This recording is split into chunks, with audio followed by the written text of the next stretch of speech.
Hello everyone, welcome to THLGK. Today we are going to take a brief look at the history of ancient Judaism, talking about the origin of the peoples of the Bible, the origin of God, how he was transformed,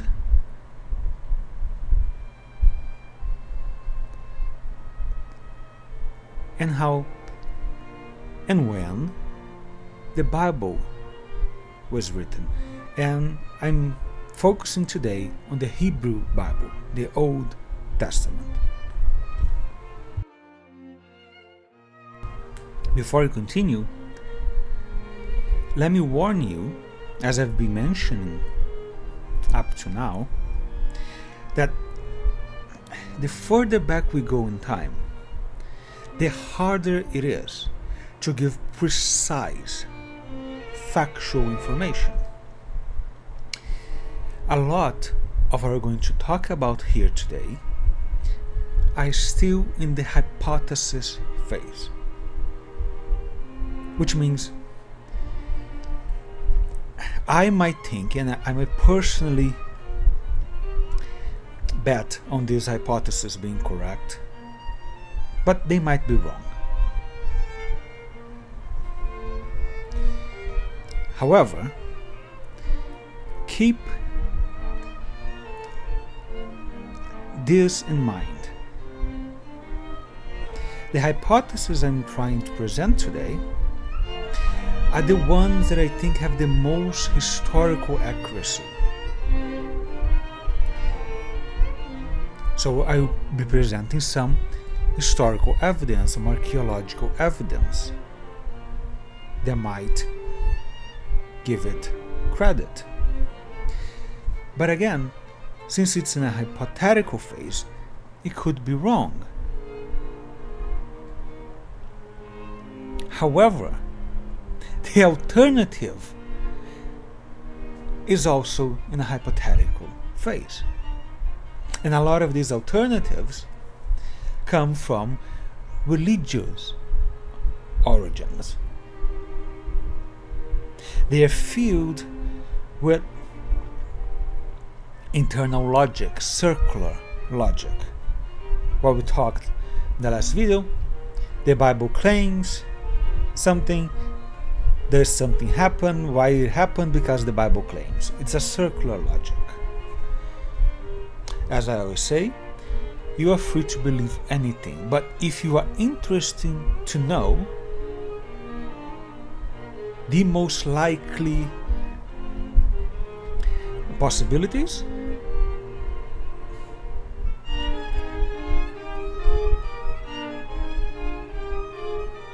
you can check it out and then search further, because a lot of this information has been out there for decades, even centuries. With that being said, let's get to it.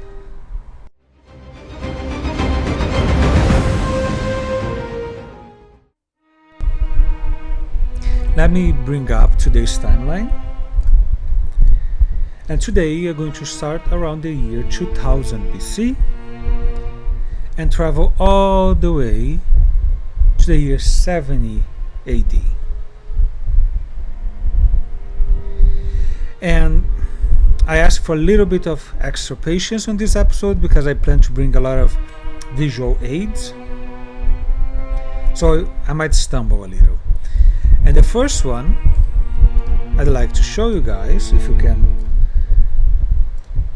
watch it, is a map of the ancient Near East, also called the Levant, because if you check it out, you have Egypt here and all the way to Mesopotamia. It forms the shape of a crescent, like the crescent moon, and that's why it's called the Levant. Here the link for the map, the information. thanks to the author Eniavar for making this available. So let's watch here with a little bit more detail. Basically, in the southern region, you have the kingdom of Egypt, and then you have near on the coast of the Mediterranean Sea this small piece of land that's called Canaan, right here on the cursor, connecting it, Egypt, to Mesopotamia over here. Oops. There we go. And in the northern region, Greece, and so on. So we have two positions on the beginning of the people of the Bible: the religious position and the more scientific oriented one. The religious position buys the claims of the Bible. So originates with Abraham, Isaac, Jacob, the 12 sons of Jacob, the 12 tribes of Israel. And if you can check the map, you see right here, basically almost as further east as you can go, the city of Ur. That's the city of Abraham. And Abraham went all the way from Ur to the region of Canaan. Yes, he was an immigrant.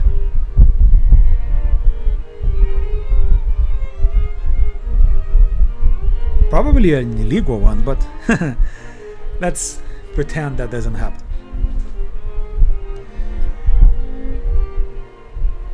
People are gonna think I'm defending illegal immigration, right? Ugh. The difference between being playful, sarcastic, and joking with reality of the states of today. But okay. Anyway,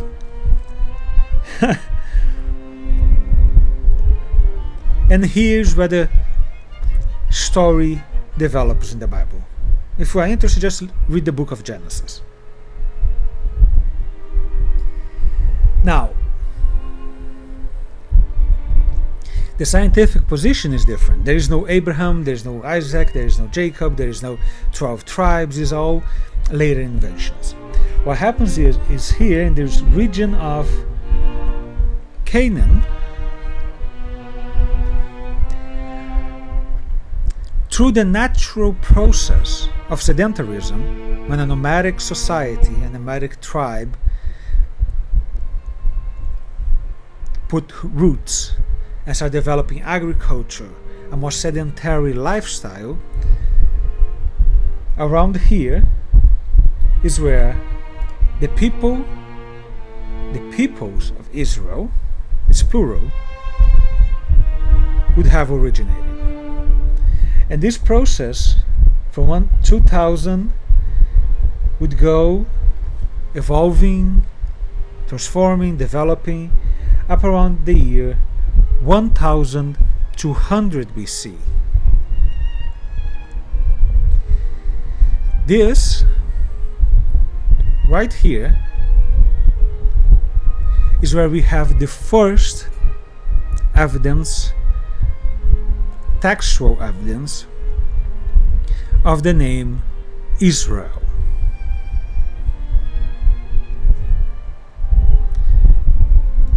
It comes from this stele called the Merneptah stele. Stele is a piece of stone with inscriptions all over it. And right here you can see this is also known as the Israel stele. And it's dated around 1213, 1203 BC. around 1200.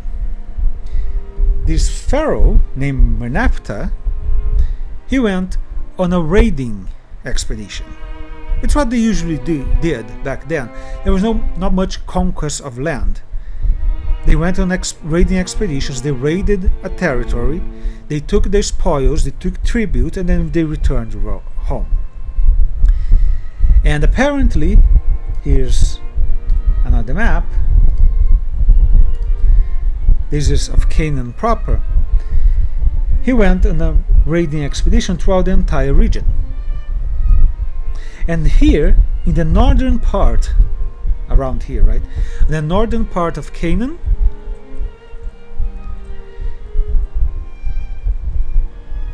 he encountered the people, a tribe named Israel. There are many other peoples, tribes written there still, but we care about this one.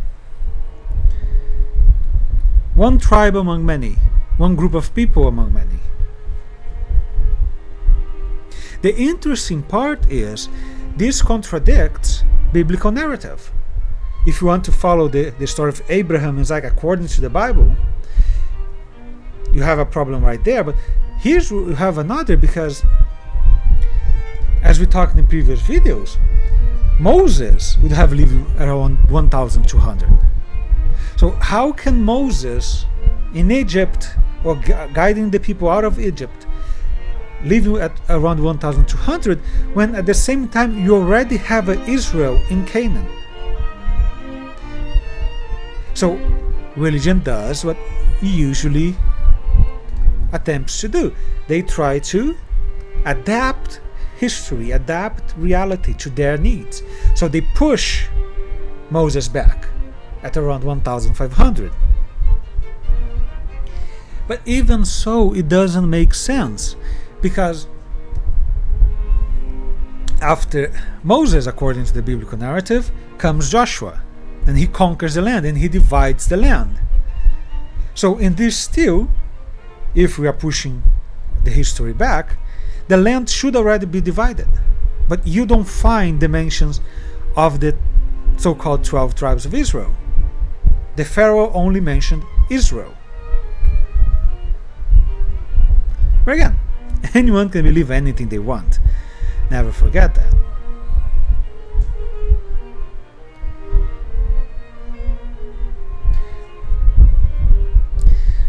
But another interesting thing in this time period, and this is a hypothesis,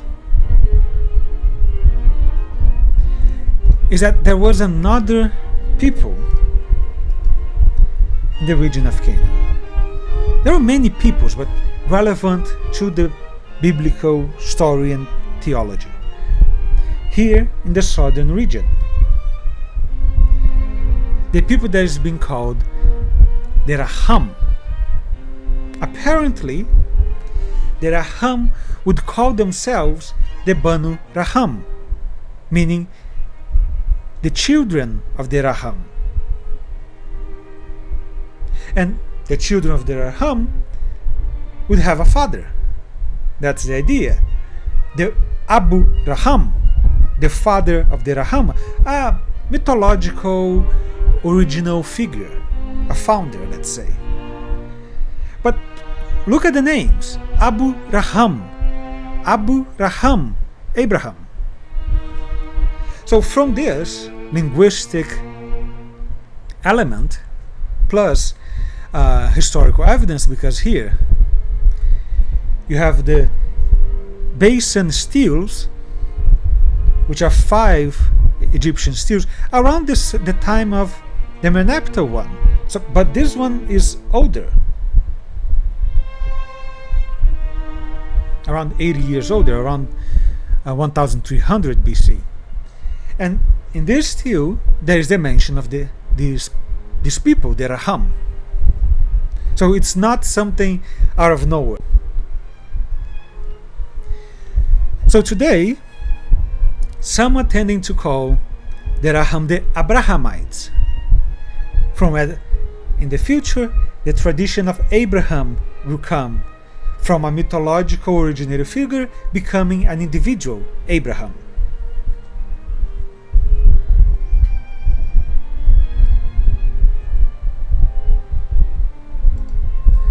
And why is it important to present these two groups of people, one in the north, Israel, and one in the south?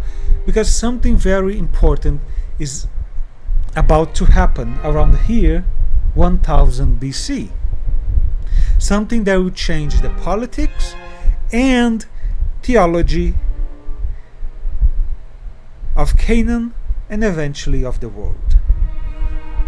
Because before we get to it, we need to talk about the religion of Israel, the religion of the Abrahamites. They were polytheists, they were polylatric, they believed in multiple gods and they worshipped multiple gods. Which gods? Not the one of today. Israel worshipped the Canaanite gods, as did the Abrahamites, with name variants. So, look at the name, Israel. El is the name of the main Canaanite god, the chief of the pantheon, a creator god. He was married to Asherah, a fertility goddess, and they had children, the other gods. Among them, one of the one that are being demonized today, called Baal. This is what the Israelites believed. Again, it's in their name. The name Israel carries the name of another god, a god that is no longer worshipped today.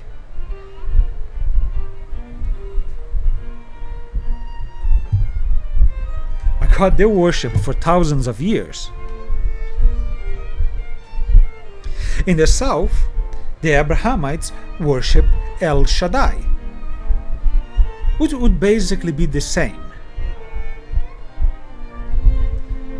If a religious person, a Christian or Jew, is listening to this, they might think, no, El Shaddai is one name of God. No, it isn't.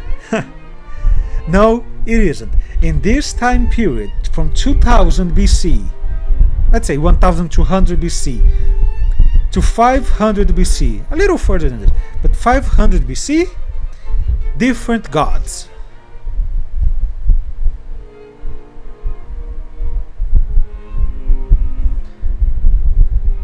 Especially here from 1200 BC to 1000 BC, completely different gods. When you hear, oh, Jacob fought God and then God changed his name to Israel, he who contends with God. Yes, he who contends with God, but not the God you believe today. A different God, because that's what the name Israel meant. A different God. Let me see if there is a something here.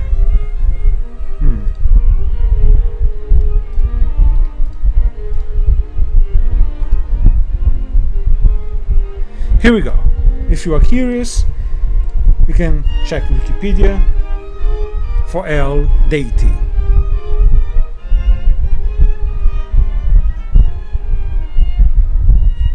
And it's right, father of the gods.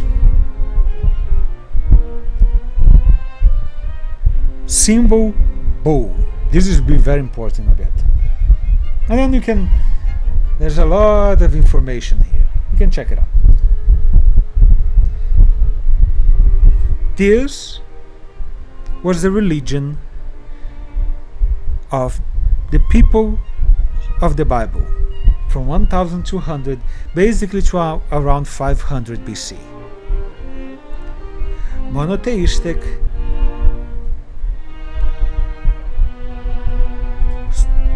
polytheistic, and polylatric.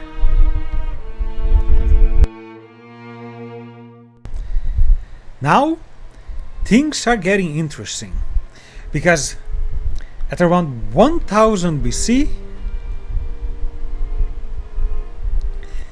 a different tribe enters the picture.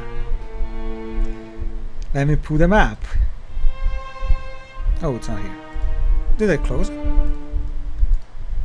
Here, this one is good enough. Here. From around the southern region, probably northern Arabia, which is incredibly ironic. You'll see why in a bit. A different tribe arrives in the region. A warrior tribe following a warrior god. And this tribe conquers the city of Jerusalem, and it will establish a new kingdom. The name of the tribe? The Judahites. The name of the god? Yahweh, Yahweh, Yahweh. The pronunciation varies. International convention usually goes for Yahweh. But what matters is, this is God. This is the God Jews and Christians and Islam. Let's put the other things aside. This is the God they say they believe.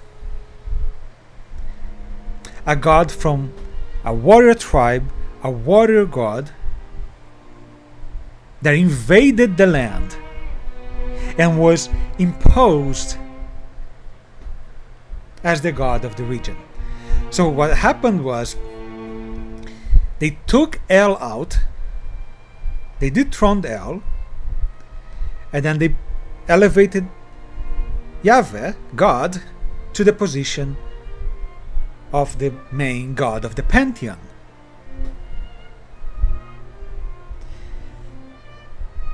Married to the wife of El, to Asherah. Yes, God, the God people worship today, this amorphous mass of thing that no one knows what it is, was not only male, he was also married to Asherah, the second husband, but still.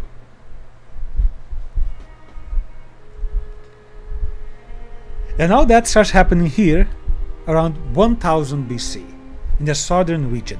The northern region still remained with El, at least for a while.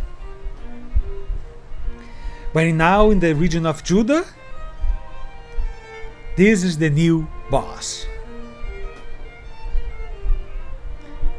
And again, there is historical evidence for this. Look, this is an archaeological site. I'm going to butcher the name, but here we go. Kantlet Ajrud. It's a sign in the, let me see here, northeast part of the Sinai Peninsula, very close to Israel, here in the map. And what's interesting about this site, that it has an inscription. Well, an inscription was found that says Yahweh and his Asherah. Yes, basically God and his wife. Of course it's contested. The religious people can't accept that God was married. They are ideologically possessed by monotheism, so they try to enforce the monotheism throughout history. So, again, can believe whatever you want, but this is what we have. And this starts happening here around 1000. And between 1000 and 720,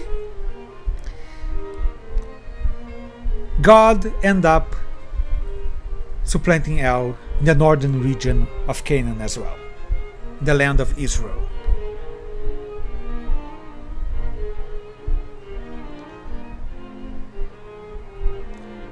But at around 720, the Israelites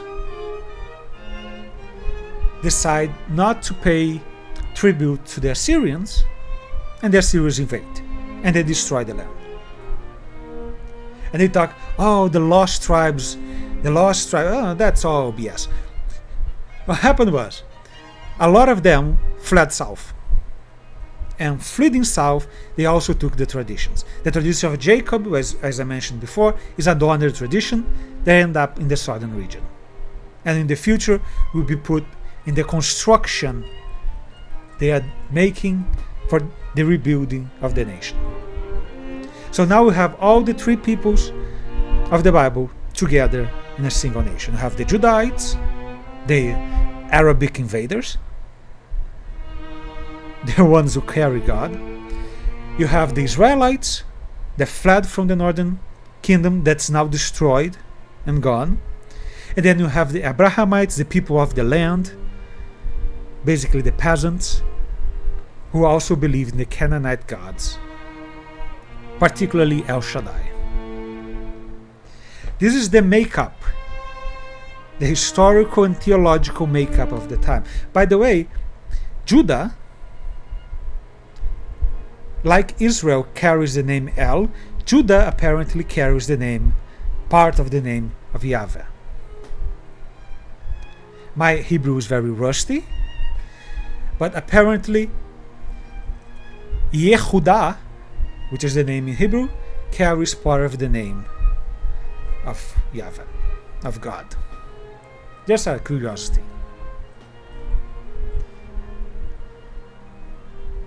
So now things start picking up. At around 580, the Judahites will do the same thing the Israelites did to the Assyrians to Babylon.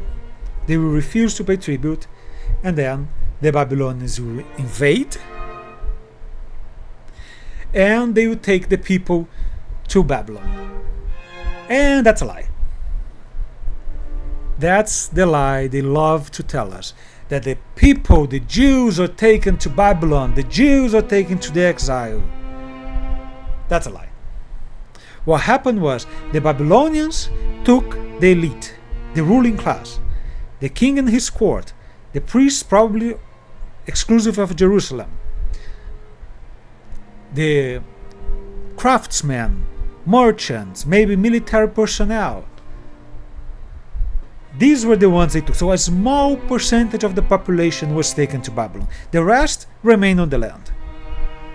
And now they no longer have a central structure.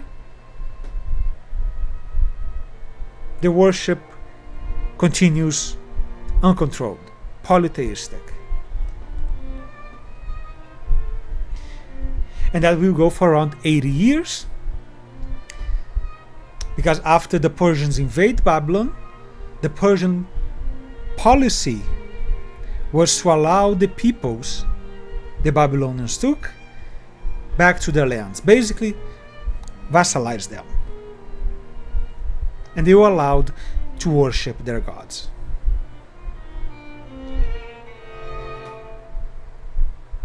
But what happens in this period changes around 500 the fate not only of Judaism but of the world.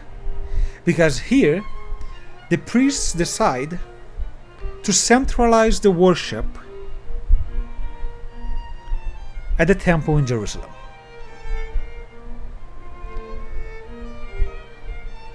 And this is the worst thing that ever happened, in my opinion, of course, in human history. Now remember, the people, polytheistic and polylatric. I will make a brief parenthesis here. Some propose that the reforms of Josiah around 600 would have tried to do the same thing these priests did after it. I don't think it makes sense, but the information is there. If you want, go check it out.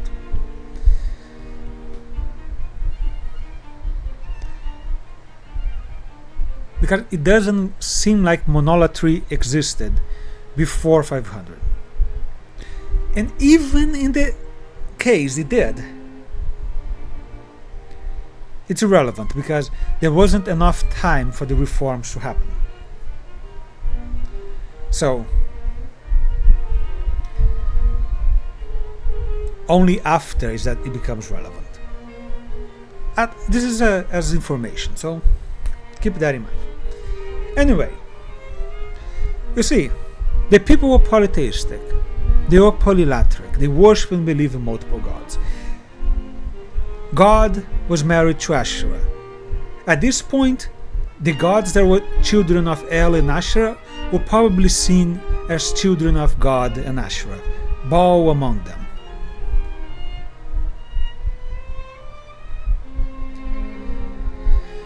In polytheistic societies, the worship is decentralized because the gods each have their own dominion.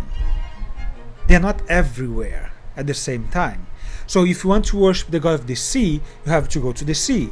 The gods of the river to the river. The gods of the forest to their forest. It's not all forests, to their particular forest, and so on. So monolatry is a worship in only one god. Still believe in many, but you're only allowed to worship one. That's impossible in a polytheistic society. That's why I say you are only allowed because you have to force people not to worship the others. It doesn't matter if they believe in others. But they cannot be polylatric. They cannot worship other gods. And the only way you do that is through violence, is through force. And this is what's going to happen here. Very interesting. Apparently, you see, the elites went, a very small percent of the population. Those who returned, or even a small percentage of those who went, because those who went were living in the capital, in the center of the empire. They didn't want to go back to the boonies. So only a small percentage of those who were in the exile decided to return. The king and his court, the priesthood, and probably a few others. So they went, and with the support of the Persians, they rebuilt Jerusalem, they rebuilt the temple. The king apparently, Zorobabel, I believe is the name, El again, apparently he was following the same thing the old kings did, which was allow the worship. But that the priesthood didn't want that. They wanted to centralize the worship. So something happens. They don't know what happened. That the king disappears. He's gone. And who takes his place? The high priest. And now it's where the religious theological makeup of Judaism changes forever. Around 500 is where the Torah was written. The book of Joshua was written. And many others, around all 500 to 200. Others are edited. Maybe ancient books are edited. And this ideological hand from the Temple of Jerusalem went throughout the Bible. And what is this new theology? Is that you're only allowed to worship one God, Yahweh, God. So what do they have to do to enforce that? Forbid the worship of all other gods.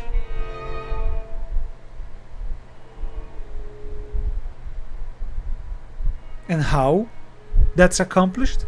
Well, you demonize them. Why do you think the Old Testament demonized all other gods, starting this period? They demonized Baal, they demonized Moloch, they demonized Asherah, they destroyed the places of worship. This is no order from God. This is nothing supernatural. It's these priests wanting to force the people to worship only in Jerusalem, at the temple. If you wonder why, economic reasons. Read the Bible and you see the priests kept the meat. The people went and offered meat. Who kept it? The priests.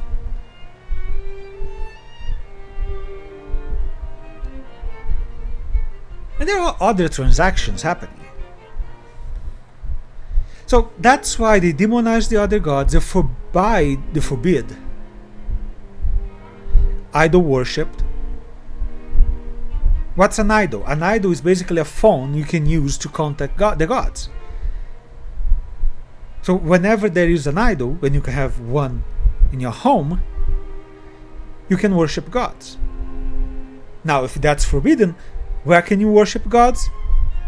At the temple in Jerusalem. This is all political. This is a political move to centralize power. And it works. Between 500 and 200, this entire process consolidates. And the people start worshipping in Jerusalem. Not without violence, not without blood, but let's leave that aside for now.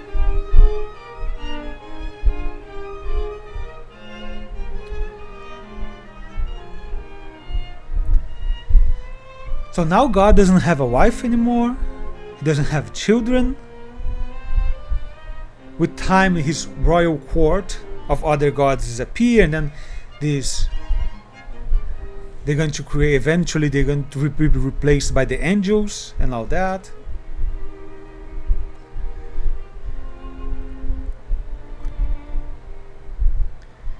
And this is basically how it goes for around 200, 300 years until the Greeks invade.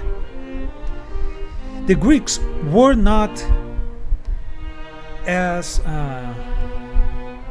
what's the word?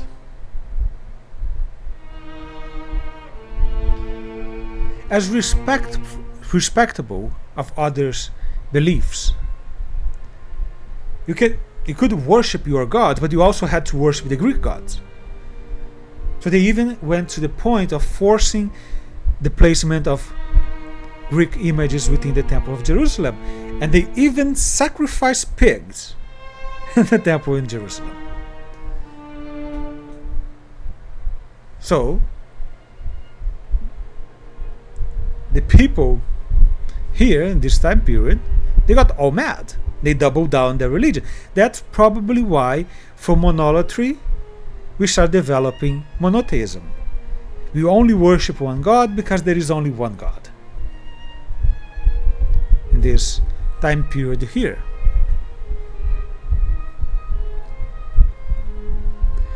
And it's this theology the Hebrew Bible is written on, compiled parts of it. And that lasts all the way to 70 AD, when the Romans destroyed the temple in Jerusalem. Now, because the worship was centered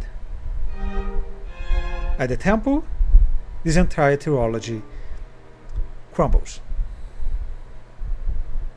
And it only survives because, as with all religions, you have many offshoots, many sects that come from the main branch. Among them, the Pharisees, for instance. And in the first century, the Christians.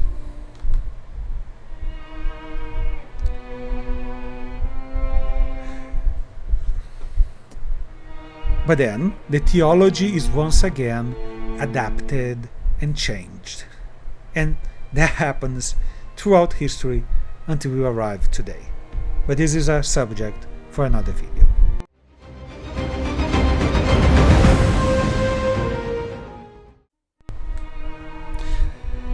Well, I didn't think we'd go for this long, but yeah, there was a lot to say and a lot left unsaid. We'll talk about many of the things we didn't manage to talk today in future videos. For instance, how the resistance, let's say, around 500, around these changes of the Temple of Jerusalem, what happened there, how they ended up. There's no spoiler, right? They lost. But yes, there were resistances.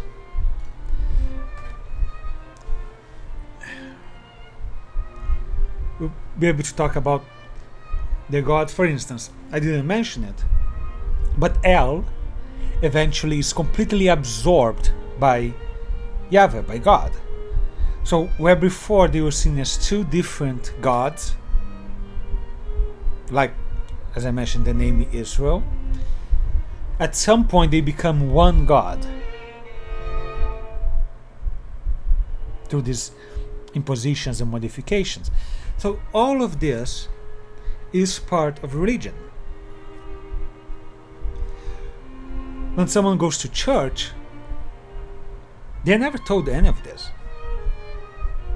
You read the Old Testament as if it were a very neat, well-constructed history. But it isn't. It's a freaking mess.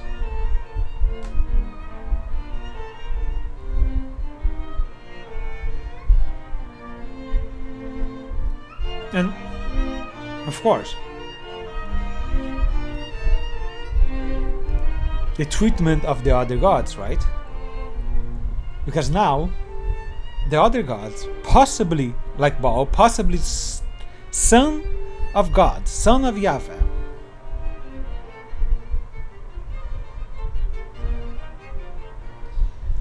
he becomes basically a demon. And I'm not condoning the practice of the worship of Baal. The same way I don't condone the practice of the worship of Yahweh, of the worship of God. Both are disgusting.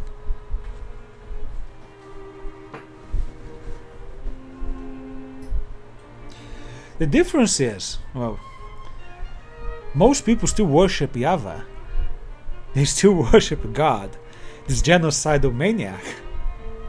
Baal, not so much. That's a distinction I would make. But yeah, we should throw both out.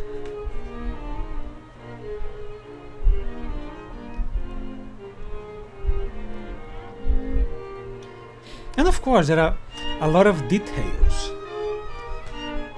You see, I basically brushed past all the kings of Israel that the Bible tells us about who they were, what they did. David, Solomon. Why? Because we don't even know if they existed. The ones as I always say, the ones in the Bible are characters, so we don't count those. But were those based on real people? We don't know. Nobody does.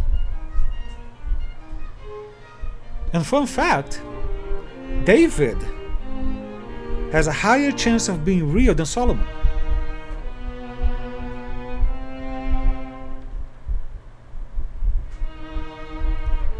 Being historical is what I mean, and not simply a character. So as you can see, there's a lot of information. I tried to focus on the most important ones, on the formation of the three peoples of the land: the Israelites, the Judahites, and the Abrahamites. The formation of the religion itself, how we went from polytheism, worshipping the Canaanite gods, how the invading tribe brought a foreign war god, Yahweh, to the region, how he ended up dethroning El and marrying Asherah, becoming the chief of the pantheon. I mean, again, one god among many. How, for economical, political reasons, the priests that returned from the exile forced the worship of only this one god and then demonized all the others.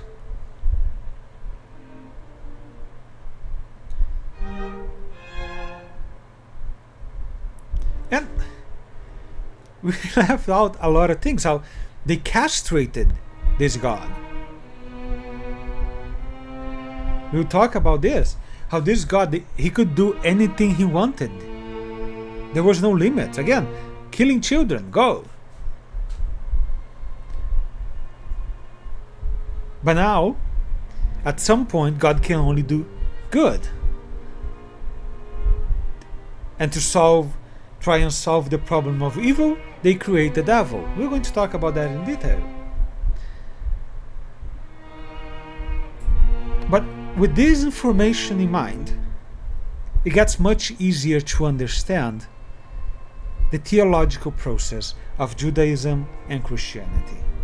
So I hope you enjoyed, you learned something, found something interesting. Again, very superficial. If you have the interest, you can go look and you find so much more. But be careful. Analyze the arguments. Analyze the logical construction, because there is a lot of religious discourse masquerading as scientific out there.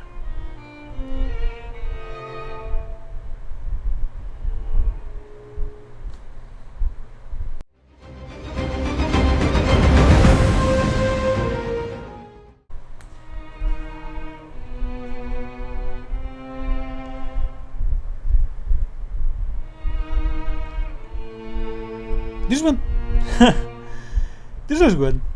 I hope you like it. If you did, please consider liking the video, subscribing to the channel, sharing it. Check out my other social media, for now mostly X, where I'm posting companion articles to these videos. Thank you so much for your support, and I see you all next time.